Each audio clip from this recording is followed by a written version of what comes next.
right. So, welcome everyone back. This is the part three of our financial series. And today we will go through a little bit of stewardship, generosity, gifts. How do we do all of this to follow up with the first two? So, it is my honor to introduce Davy Gerhard from tens.org. Welcome, Davy. Thank you. Thank you so much.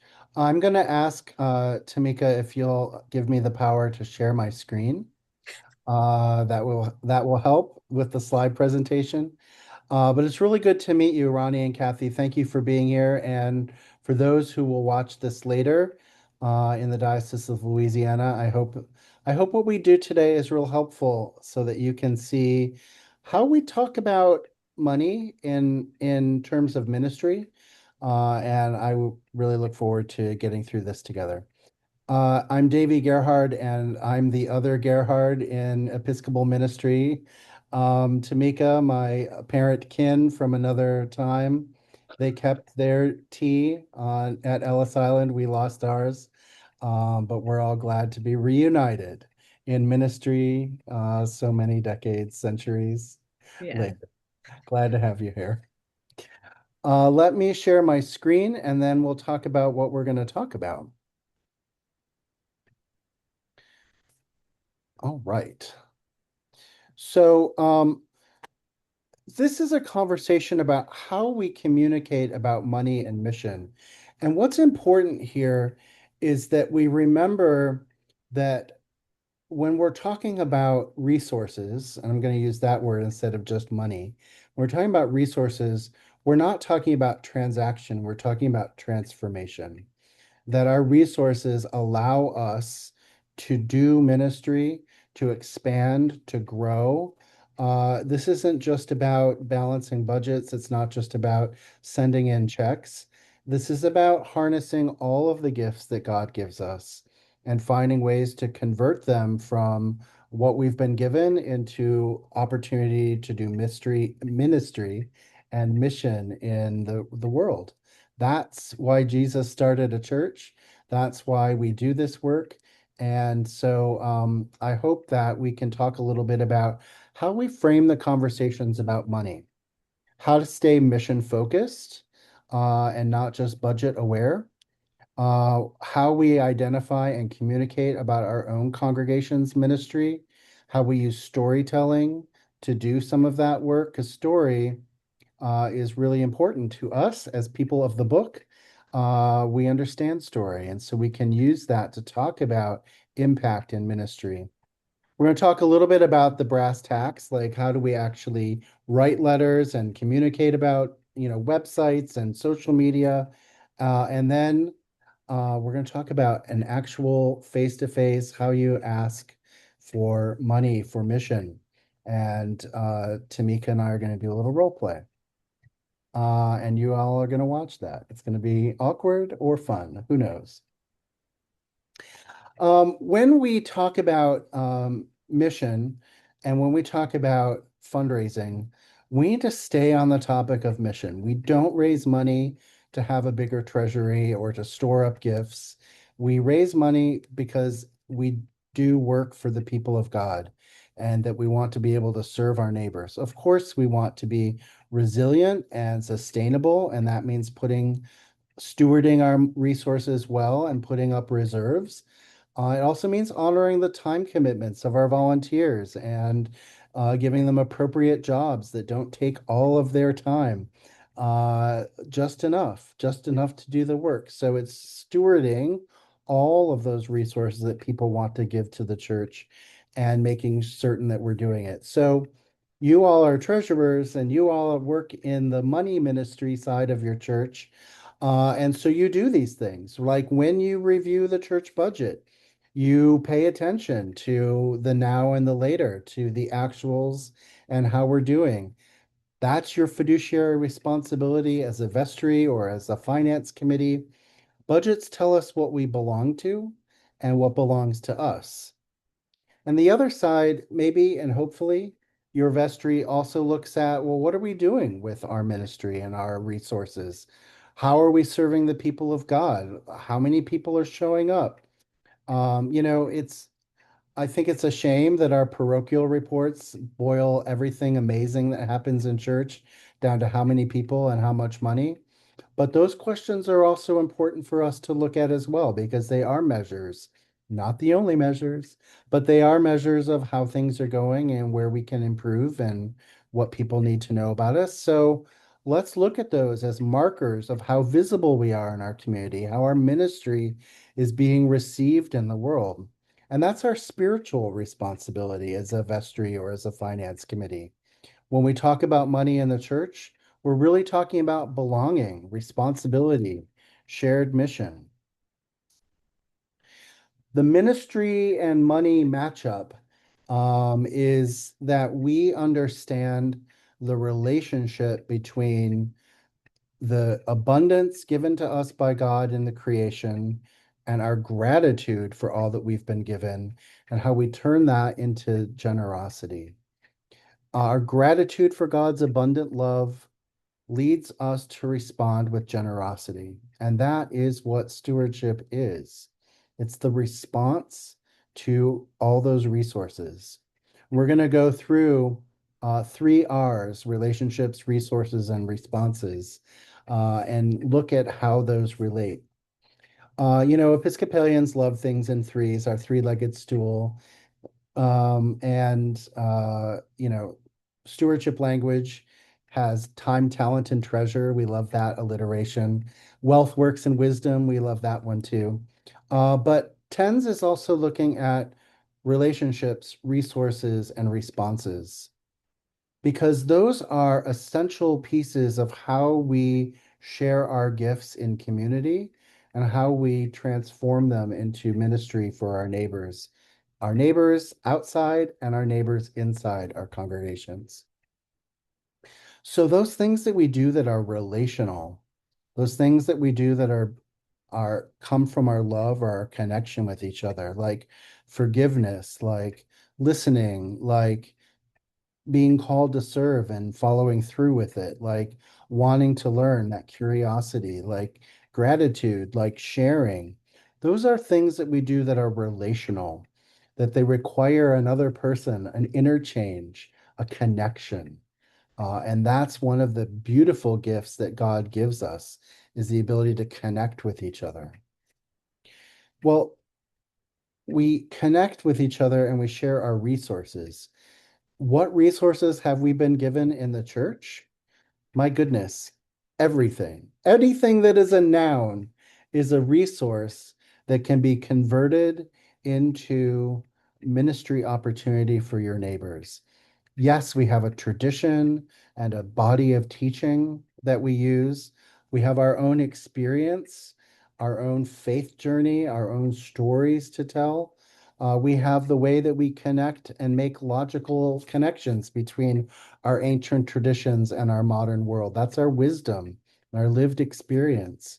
We have liturgy and we have prayer and we have faith and we have energy and we have money and we have creativity and we have all these things. Everything that is a noun is a resource that God could use and turn into an opportunity for ministry. If you can learn it, if you can cultivate it, grow it, and if you can share it, it's used by God in some way. And that is one of the most beautiful efficiencies of creation, right? It's the original recycle, reuse, uh, circle of life, right? So that we take what has been given and we just keep it going because that's that piece of God's creation that we are allowed to share, grow in our hearts, grow in our communities, and then turn into relationship and resource for the world. And so then it's our response, right? Our relationships, that connection, our recognition of all that we've been given, counting our blessings, leads us to respond. How are we going to respond? Through generosity, through sharing, and we can do that in so many ways. Church gives us so many ways to do that. The obvious, the plate gets passed, or we make a connection, on a website or by sending in a check. We also make an annual commitment, right? Pledge cards or your stewardship campaign, whether you do it through pledging or affirmation or just those free-flowing gifts from God. We make these commitments of how much time are we going to give to the church? What skills and resources do I have that the church needs? And what is my treasure that I want to give and share with our communication, our community? We volunteer. So much of church is about our volunteer work. And I want to highlight that and say, without you, without us, church couldn't happen. Churches need us. We can't pay everyone to move the tables and chairs around every time they need to be moved. Volunteers do that. We can't pay everyone to lead every Sunday school class or every mission trip or every outreach opportunity. We need volunteers to do that. Your various programs of feeding, seeking, serving, loving, healing, saving our neighbors all need us as hands in the world to do that work. Volunteering is another way that we respond. And of course, we can talk about planned giving or life estate work or things like that. Your gift can go on for generations. That's another response. The goal is to give in the spirit of joy and thankfulness of all the ways that best reflect our present circumstances and God's generous love for us. So those are our responses. Relationships, resources, and responses are ways that we steward our gifts. Your ministry and mission is more than your money. It's your members. We're just adding the M's onto our alliterative conversation today. So as we think about what we do with the money we raise, we create that way to talk about our mission. It is so important that we highlight that when we're talking about what our church needs, rather than how much can you give or how much can you donate. Talk about the need, and people will rise to the occasion to respond to it. So, talk about the ministries that you run each week. Talk about how those ministries impact your community, how you serve your neighbors, what your church means to your town. Those are the things that are important to us. It's not just about how healthy our budget is. That's the thing that the vestry and the finance team worry about. Hopefully, what we are concerned about as members of the church and ministers in the community is how much can we do in the world? How much of God's work can we accomplish? What could we do with all of these resources that we're given? That's the joy of stewardship. And we learn and we teach this through story. Our entire faith tradition comes to us through stories, from the prophetic tradition that we read in the Hebrew scripture to having four gospels and a whole bunch of epistles that tell the story of God's people throughout time. And those stories, Jesus uses parables for a reason. They're ways that we can connect God's mission and vision for us with our present circumstances and metaphors that we understand. You take your life and your experience and your joy of serving and tell that story authentically, and it communicates to folks why you belong to this place, how you can respond to this place, and it unlocks their generosity, their creativity. Not everybody will respond to church the way you do, and that's great because we want them to respond the way they do, but be inspired by your story. So let's get real good at storytelling. Some things to include in your story of stewardship and money and meaning. Like, why did you choose this church? What's your connection to this place? You showed up and then you kept coming back. Why? Tell that story. Notice that story doesn't say why I give money. It tells why I'm connected to this place and why it means something to me. People can make the connection later about how to serve the church through sharing. If you tell that story about how your own connection makes sense to you, because then it'll resonate with them. Maybe you talk about a ministry or a program that you particularly love. I love our book club because it gets me out of the house on Tuesday nights. It expands my mind. I have this group of friends that are like-minded, but we also openly discuss things that are hard sometimes. That's a connection, and maybe you talk about that. This is a ministry that exists in this church, and I wouldn't have this in my life without being connected here. That's a ministry that resonates with me. What I love asking parents of kids who are in Sunday school, what do your kids talk about when they come home when you're talking about Sunday school? Do they just say, it was fine. We played with felt. We learned about Jesus. Or do they tell a story that they learned? Did they learn a Bible story? Did they learn a connection between their lived experience and the gospel that we're trying to teach? What did our kids teach us?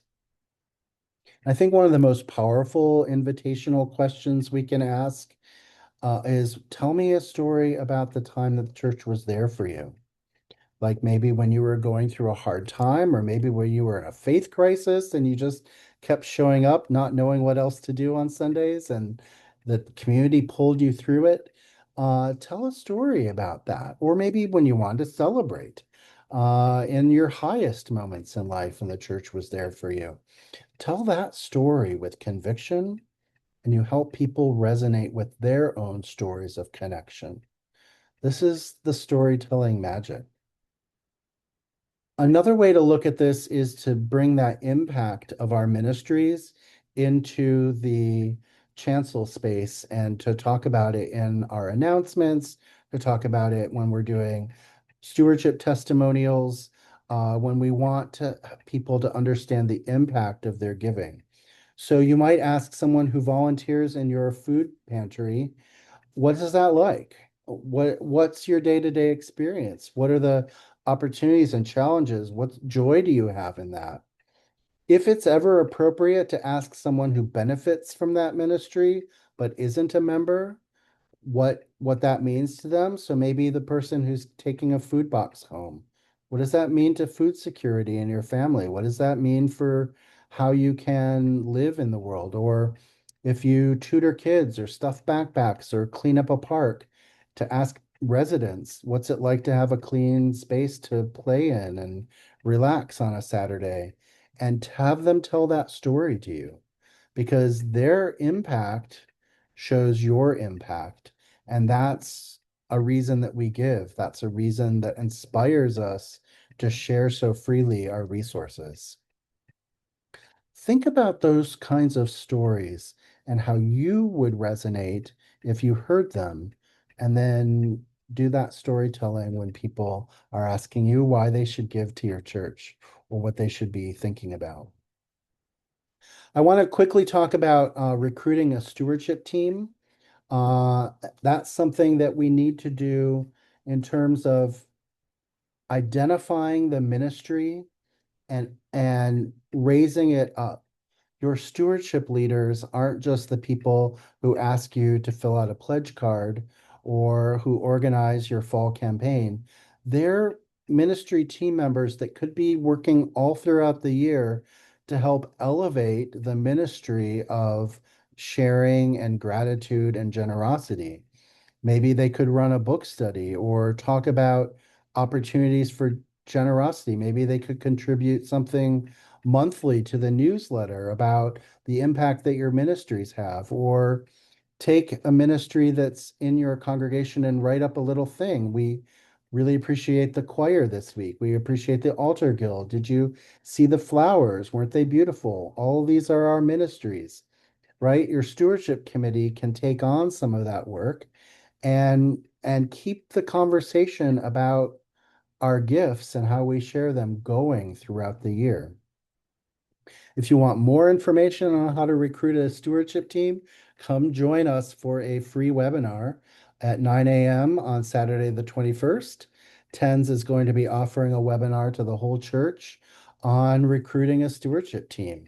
So if you have some time on your Saturday and you want to join us, that'll be 11 o'clock your time.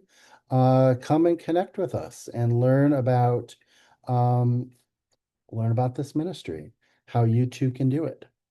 That's the link that'll get you there. You can also go to tens.org/webinars and find the webinar and sign up there.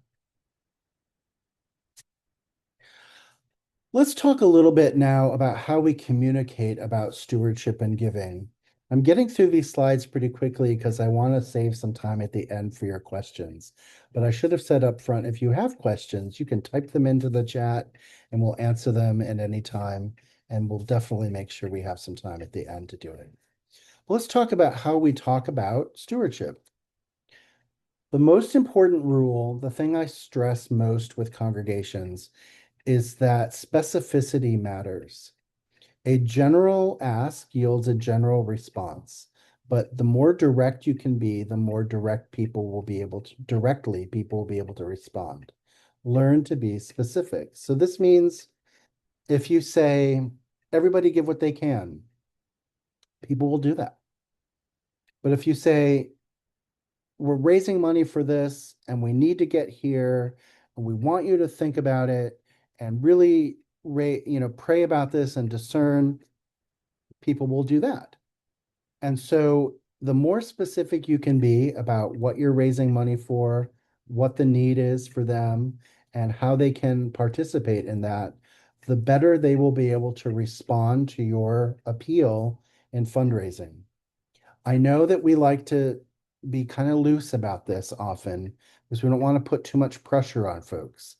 But if you're talking about meaning and ministry, you don't have to feel guilty about being excited about that and helping people understand what the needs of the community are, how much these ministries need in terms of our time, our hours, and also our money and our resources. When you are thinking about communicating, when you're writing a letter or a newsletter article or thinking about your giving website, use your 3 Rs. How are you related to people? As your leader, perhaps I've walked with you all year. I want to make that connection that I'm shoulder to shoulder with you, working with you in ministry. If you're a warden or a committee member, maybe you say, talk about that togetherness. Like, look at all the things we've done. Look at how we do this work. Again, stress that relationship because that's real. That's where we're connected to each other. Um, use Talk about your resources.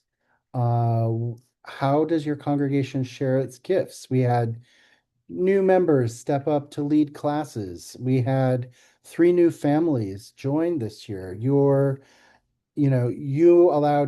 work allowed 40 people in our winter shelter every Saturday night. Whatever it is, remind people that things happen because of them. Make that connection. Their work responds with impact, and that impact is felt in your community. And then how do your members serve or share?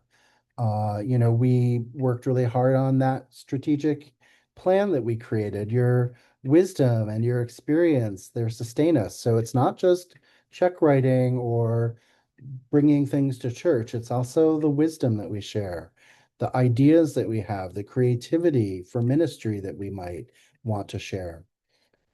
Maybe people want to introduce you to local businesses. Like maybe if we make a connection with this local deli, we could get some items for our food pantry, like make those connections with local businesses, not just with your handout, but with a reciprocity. We send members to you, you send food to us. We are together in this community. Use these things when you talk about how to pitch your fundraising to your congregants. This helps them understand relationships, resources, and responses. And then bring it home, tie it all up, make it easy for them. Our goal is this, we're raising money to, your gifts make this possible. We want everyone to participate. And here's the most crucial one. Will you join me? This says to your donors, your members, I've done this already. And so now I'm asking you to join me. I'm willing to put my gifts on the line to make this investment, and I'm asking you to do the same. That's very authentic, right? That's not saying I'm doing something I haven't been able to get toward myself. It's not, I'm not willing to do this, but I want you to do it. No, we're not saying that. We're saying, I make a gift. My family's made its gift. We've discerned this. We've prayed for this. We've filled out our pledge card. We've made our contribution. Um, how can you join me? And then give them some clear ways. Here's when we're trying to raise money by. Here are all the ways you can give.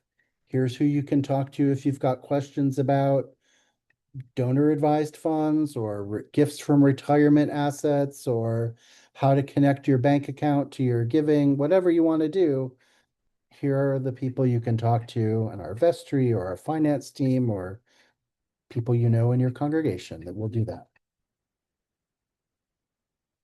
When thinking about websites and social media to do fundraising, it's a driver out there. A lot of people like to give gifts online, and it's not just our youngest generations. The pandemic taught us that people in every generation are able to make gifts online and feel safer about it. If you shop on Amazon, you know how to fill out a form and send money through the internet to make something happen. And we do this work in our fundraising as well. So your giving website, you're going to get these slides too. So you can take this with you now and share it later. But your giving website should have a way for people to make a pledge or to fill out their intention. They should have a way for people to make a gift without having to fill out any paperwork. If they just want to make a gift now, and that's how they prefer to do their giving, great. We're meeting you where you're at, not forcing you to come to us. We're helping you make the gift that you want to make when you want to make it in the way you want to make it. Provide that list of ways for people to give. I have a one sheet ways to give flyer that goes out with my stewardship packet that has all of the different tools that people use. This came because last year I went to the symphony, and on my seat as I folded it down to sit down was a brochure, a one-page brochure on all the ways you can give to the San Francisco Symphony. Here's a QR code for a gift right now. Here's how to be recurring with that monthly donation. Here's how to give from your estate. Here's how to give from your retirement. Here, all the things. It was right there. I'm like, if the symphony can do this, so can our church. And it wasn't a heavy sell. It wasn't uncomfortable. It was just here's information, all the ways. I want to go through a couple of websites and share with you these are all communities in which I have worshiped in my life. And so I can claim them and look at them. And some of them do giving really well, and some of them need some work. And I'm just going to share these websites with you real quickly and take a look at how they do it. So let me pull this up. Okay, let's see if I can share that. Yes, I can. All right. Can everyone see the Grace Cathedral stewardship page? Okay, good. So this is Grace Cathedral in San Francisco. We'd expect them to do this really well because they have like a whole team of fundraising staff that do their work for them. But here's what they're doing really well. They give you a place to look at the brochure. You can download it. It's a PDF. It has all the information about why people give. It's got pictures of people. People don't give to buildings. For all those brochures that have a picture of the church on the front of them, great, your church is beautiful, but but people give to people. That's the things that people do there. And so Grace Cathedral says, here are all the ways that you can make a gift. You can do it from stock. You can use the form below. You can make a donor advised fund gift. You can download a pledge form. Here's who you can email if you don't want to do anything online and you want to talk to someone. Here's how you can do it. And by the way, here's an address. If you are a paper and check writer, it's all in one place in 4 bullet points. One easy place to get all this information. And then you have more selections here, right? They do this really well. Already have a pledge. They have an online, they use Realm, I think. So you might have an account already with them and you can sign up for your account. Yeah, I want to do last year's pledge and add to it, or here's what I am now. Or if you want to start all over again, there it is. And now look, we go down. You can fill it right out online. I can do this. They already have something selected for you, but you could pick something different or your own amount. And bing, bing, bing. You fill it all in, you hit submit, you make a payment right there from your credit card or your direct debit from your bank account. All that is set up on their website. You've just made a gift to Grace Cathedral. This is a great website, all in one, really makes it easy. But it also, just going back up here, gives you the way in case you don't want to do it all online to contact a real person and do it that way because they want to make it easy for you. Here's another congregation. When I was in grad school in Cambridge, Massachusetts, I attended Christ Church, Cambridge. One of the things I love about Christ Church, Cambridge is that it existed before streets were numbered, and so its address is 0 Garden Street because it was there before any of the houses were numbered. It's been around for a long time. You can't quite see the gouge out of the front of the church where the cannons fired on George Washington while he was in on New Year's Day having service. But this church is a very historic, cool church in Cambridge, Mass. Anyway, they do their giving page. They belong to Realm. You can see that up in the login up at the top, right? So you could log into your own account and see your donation history, make a change to it. They have a one-click. I'm ready to do it right now. I don't need to see any of this other information. Right up at the top, big red button. I'm ready to make my gift. But then if you need more information, I love that they have everything covered for you. You want to give thanks in person, you can put it in the plate. You want to do it online, here's the way to do it. You want to do it from your phone, here's the way to do it. You have a mobile app, Realm has a mobile app, here it goes. You want to use Venmo, got you covered. They even have a picture of a US postal truck. We can collect you, mail comes to us. You want to give from your appreciated stock and avoid those nasty capital gains. We have a way for that too. If you want to leave a planned gift, we have a way for all that. Look at all of this on one page, all of your information, easy to do it. But also, let's just remember that if you don't need any more information, right up at the top, big red button, we got you covered. And I love this last line. Please don't limit your giving to just money. We need your time and talent also. There are many opportunities to be involved to make our community mission and ministries vibrant. Contact us for more. And then you can go to their events calendar.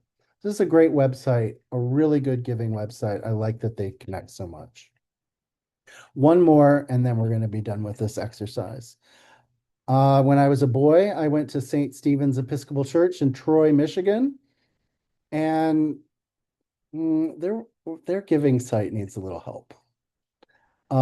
So I would say this is an example of what not to do. Okay, you can give right now, or you could sign in. They use Realm as well. They have a picture with no people in it. It's a lovely modern church with daffodils. That's really nice, but it doesn't tell me anything about what it's like there. In fact, there there are no cars. Is anyone here? Anyway, it's a lovely place. And then you have this option of making a gift. Which fund do you want to use? Right? So you can make a choice. I just want to give to the parish fund. I want to give a specific amount, and that's great. And you can make it recurring or one time. So it has the bare bones. You could come and make a gift here. You could make it recurring. You could sign into your, maybe they use Vanco. You could sign, let's see what they use Amplify. That's what they use. Anyway, you can sign into your account and make a gift. Again, gets the job done, not super exciting, and doesn't give you alternate ways to give. Doesn't go into if you want to give stock or if you want to think about a gift in a different way, here's what you do. All right, enough about that. We've seen some websites, gives you the option of seeing what can be done and maybe what you could do differently. All right, let me get out of this and go back to our slideshow.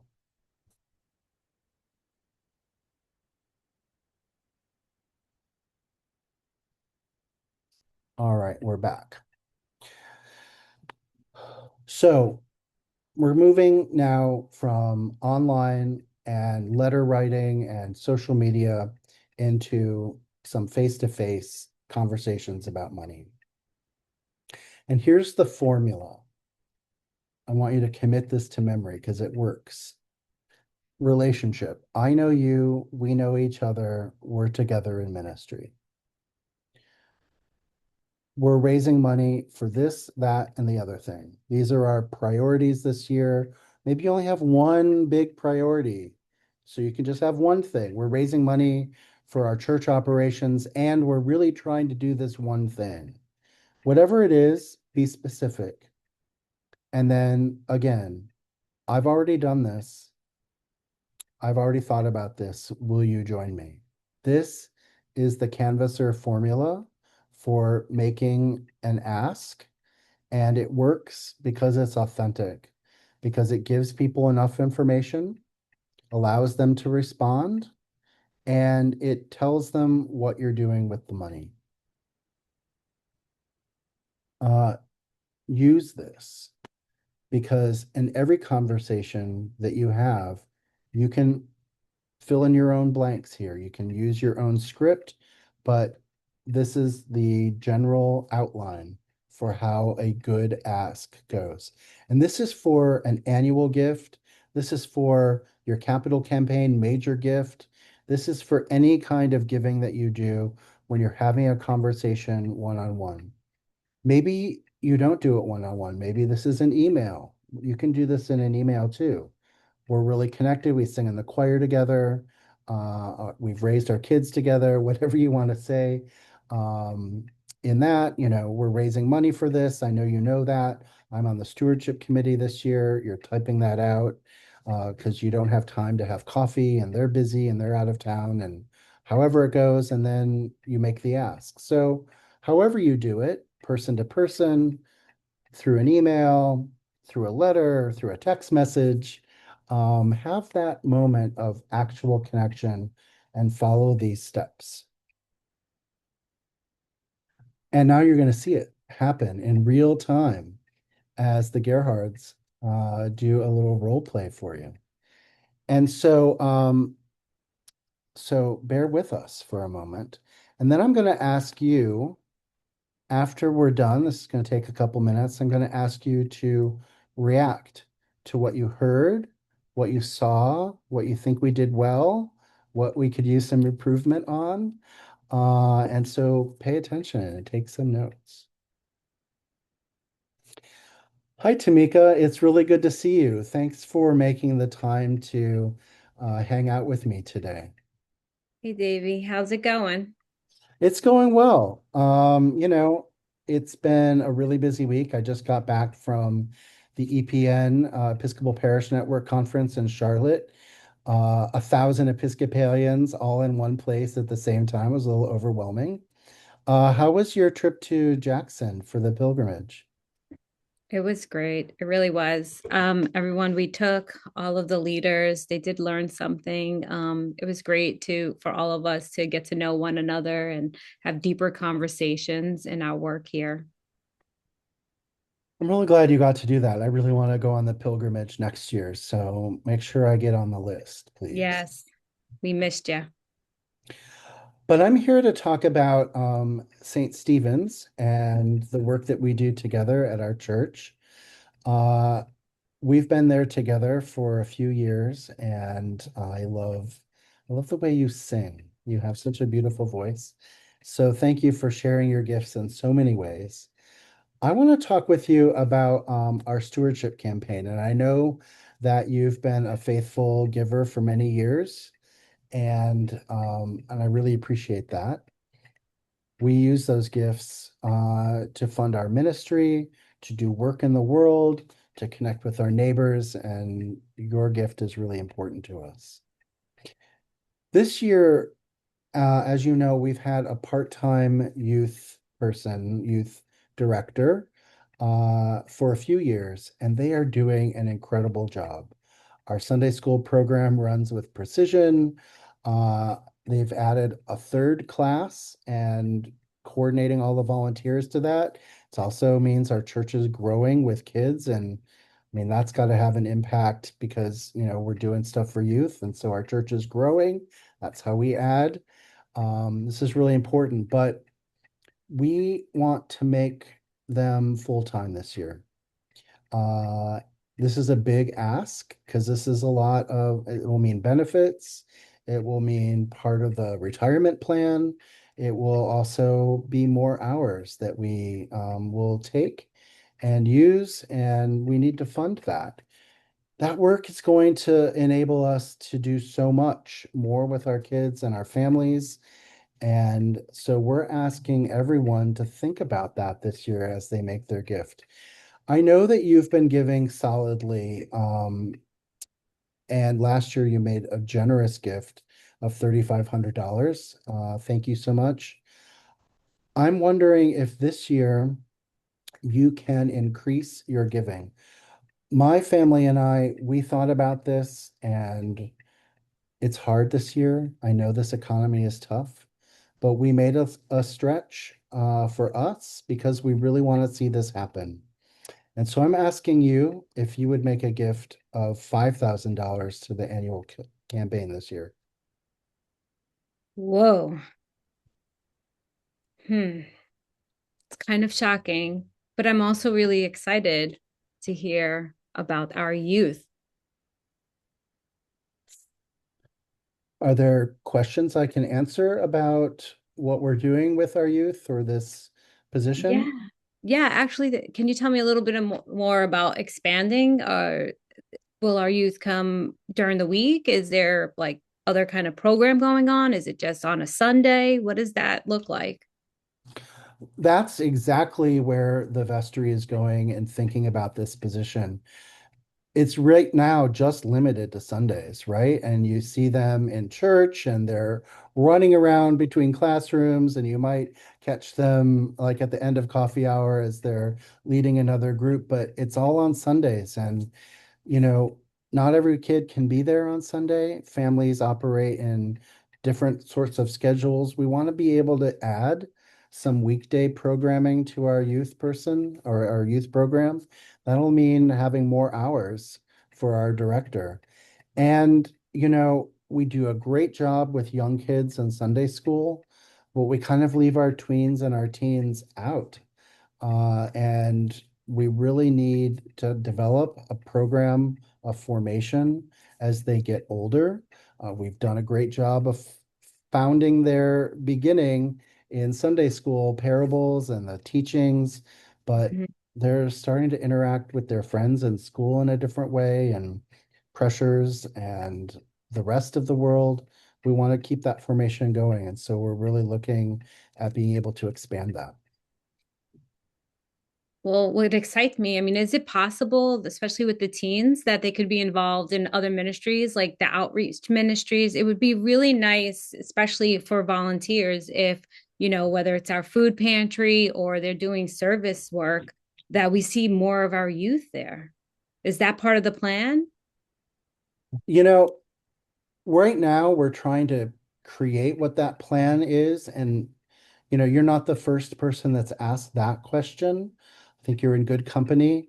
If you have some specific ideas Mhm. on ways that our youth could connect with our ministries, we'd really like to hear about them. And we're going to have, as this person comes on board full time, we're going to have a conversation about creating that job description and that work plan.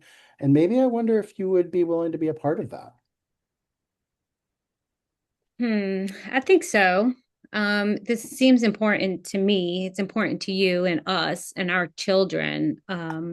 Just one more question, because I still need to think about this.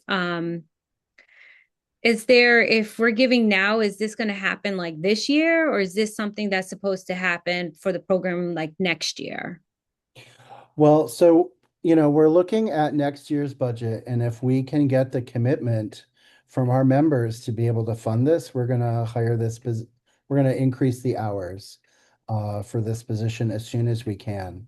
So hopefully in the first quarter of next year, we'll be able to implement this. But we we have to have that come in before we can say yes to this. Although I will tell you that the vestry has designated a little bit of our reserve to start covering that gap because we really do want to make a church commitment to this as well. But ultimately, to be sustainable, our stewardship is going to have to cover this. Well, I wouldn't mind volunteering for some of this part. And as far as the amount, I will like to speak with my husband about that. Is there a date or a time that I can get back to you? Thank you for that. And, as you move through your discernment as a family, look at your budget and your other priorities, I hope you keep this in mind. We'd like commitments by the end of the month if possible.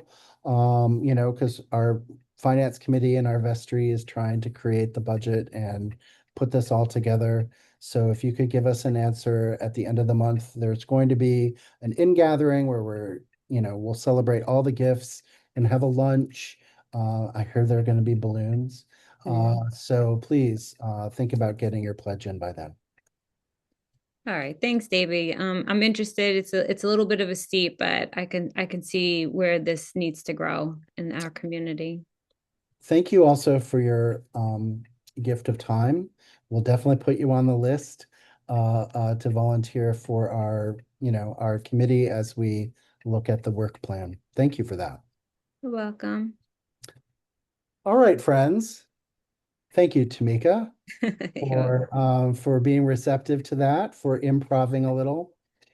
So you saw a little bit about an ask. And obviously, well, I'm going to tell you right now that 93% of asks in church the answer is yes. Might not be yes, absolutely, but it'll be yes in some way. Yes, I need to think about it. Yes, I can do it, but not that amount. Or it could be a absolutely right on. And that data comes from the Ecumenical Stewardship Network that gathered that data over decades, 93%. So we just say that to say, in general, the answer is going to be yes in some way or another. So you knew there was going to be some kind of a positive outcome here. But what did you see? What did you notice? What made sense to you? What questions do you have?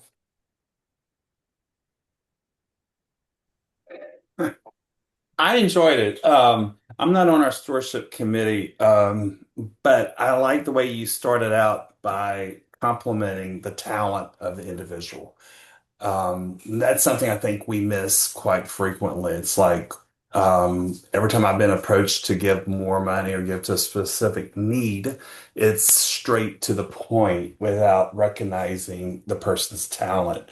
Because you acknowledged her talent, you thanked her for what she does, and then you explain the need completely, and you ended every statement almost with an open question. And that's something I think we fail all the time is that open-ended questions. Hmm. So thank you. Yeah. One thing I come from old school, and we have several older people in our parish, and I think they might be turned off just a little bit when you mention the amount of their pledge. They don't like people to know what they give. And they want to know, I wonder who else knows. Maybe perhaps a percentage rather than amount. Mhm. Would, does that make sense? That totally makes sense, Kathy. And every community is a little different. Some communities, they understand that the stewardship committee knows the numbers, and some they're like, no, nobody knows. Hmm. I work with a congregation here in the Diocese of California that's had the same pledge secretary for the last 45 years. And she keeps that under lock and key, and nobody, nobody knows Yes. what other people give. I'm like, that's a model. But so we honor the culture of the church. So exactly, Tamika and I at St. Stephen's, the stewardship committee knows what people gave and are asking for a targeted amount. But you could definitely say, could you increase by 10 or 15% and not mention last year's giving at all? Just say, I know you're a faithful giver. I know you've given every Hmm. year. Thank you. But you don't have to mention the amount. Go to whatever the culture is. And even if the culture is overwhelmingly one way, but the person you're talking to has some feelings about it, alter your pitch. And that's the important thing. I gave you a formula so that you can have some things in mind, but change it up with each conversation because each conversation is different based Yeah. on the people that you're talking to and the situation that they're in. Makes sense. Yes. Yeah. Yep. Great. Tamika, how did that feel for you? That felt, well, it felt comfortable to talk of, especially when your neighbor, you can kind of have an open conversation about that. So I really enjoy having more of a conversation than just sort of this amount. Like I'm more, well, through the years, right? Relation over transaction. We want to be more relational. And so we all love this and we're in for it. And it doesn't have to be a hard conversation about giving because a majority of us already give in many other ways. And like you shared, Ronnie, just having that, what I'm doing already, where my time, my talent, we're talking about the treasure. And, as fellow Episcopalians, we know the three R's and the three T's, they all go together, in threes. So Wow. I love doing this exercise. And I also hope, um, at St. Margaret's and everywhere else, part of this, we can share this show, we can share this webinar, um, whether it's a Sunday or evening meeting of let's talk about some stewardship. I mean, that's part of the whole financial series, but this part here of a little role playing and press pause and like go to your neighbor and let's think about what our stewardship campaign can look like. And also have that inventory of your time, talents as well. Yeah. Well, thank you for that feedback. I think it is nice when you have an actual conversation, right? It's not just right down to business, as Ronnie said. I think it's good that we acknowledge that we're in community together, that we have a history, that we know each other, something about each other's lives. And we do that in church. We get to know each other. Um, One thing I want to point out that I did, Tamika answered pretty quickly, which is good, but not every donor does. Um, I asked, I did my whole spiel, and then I said the number, and then I stopped talking. That's intentional.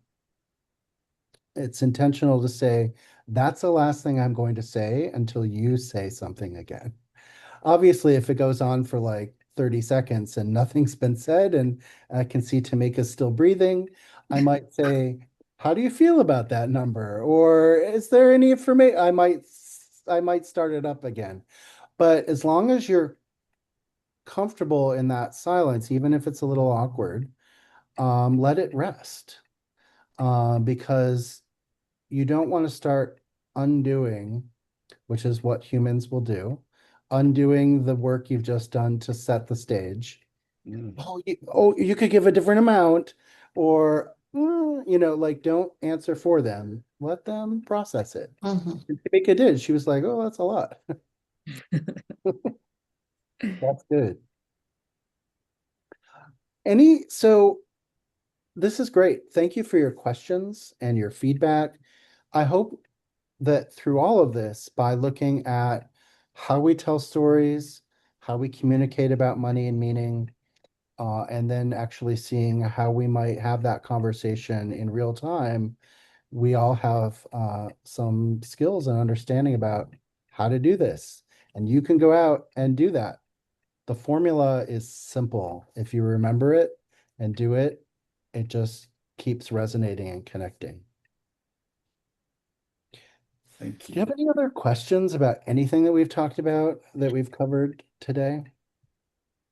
I just want to say that personal stories is probably one of the most important. It seems to hit home more than, I love to hear people's stories and you connect with them. Right? Yeah. Yeah. Yeah. I just Yeah. want to say, well said. Also, everything you said, spoken about today, like I said, I'm not on the stewardship committee. However, I now understand the stewardship committee because of Yeah. what the training that you've done today. Tonight, we have a vestry meeting, and I'm going to be talking about this at the meeting. And I'm going to be telling them that when this goes live on the Dawson website, the stewardship committee is not, can they watch it? It's when are you going to watch it? Because I learned a lot. I'm excited about it. Yeah. And thank you for taking time out of your busy schedule to be with us today. And thank you, Tamika, for Yes. organizing all this. This means a lot to us. So thank you.